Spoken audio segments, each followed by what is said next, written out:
رجاله وانا راجع يا رجاله ما مشيش، وانا راجع ما مشيش، وانا واقف شغال. يلا انا شغال اهو، انا شغال اهو. انزل. انا هرفع رجلي امسكها، انا هرفع اشتغل. رجلي امسكها. نودة يعني انت هتصاب بدون كوره، هتصاب لان في ناس مريحه. ليه؟ في ناس مريحه بقالها فتره، فانا لو ما اشتغلتش دلوقتي صح وعملت اطالات صح وانا بتمرن هتصاب من غير كوره. الاصابه يا رجاله ما بتبقاش في الكوره، اصابه الكوره دي بتبقى خفيفه شويه. اصابه الكوره ايه؟ بتبقى خفيفه شويه ابيض اهو عن اصابه ايه؟ البدني من غير كوره. خلاص؟ البدني من غير كوره تعجزك، اصابه الكوره بسيطه. خلاص؟ اشتغل اعمل اطالات كويسه يا رجاله. وانا شغال اجي على نفسي شويه، ما عندناش وقت نضيعه. ايه الحظاظه دي؟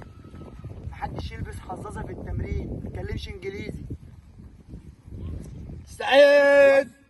ما اقفش، لسه بكلمك وانت شغال، مالكش دعوه بيا.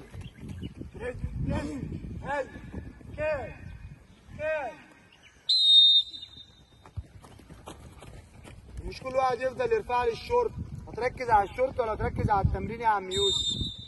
اطلع يلا. ما ترفعش الشورت تاني عشان ما تركزش انت بتعمل ايه وبتجري على ايه. لا انا بشتغل عادي تلقائي، انا شغال لنفسي انا، ما احطش حاجه في دماغي غير الشغل بس، اي حاجه تانيه لا.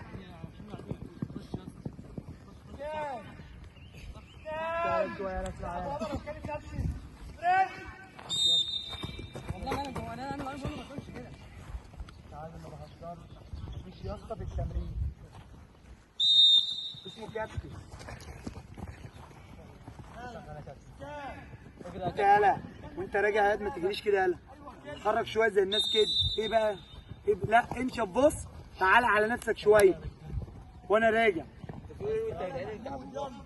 بص لا هرجع براحه بس مش هرجع كده، مش هرجع ميت. ها؟ ده وضع وده وضع. ان انا ارجع كده كسلان مش قادر، وان انا اجري جري 30%، ده وضع وده وضع.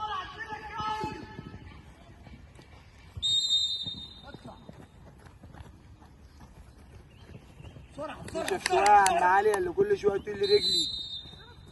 اطلع يلا على الصفاره يا ابو عم، مستني ايه؟ هاي استنى. خلاص يا رجاله.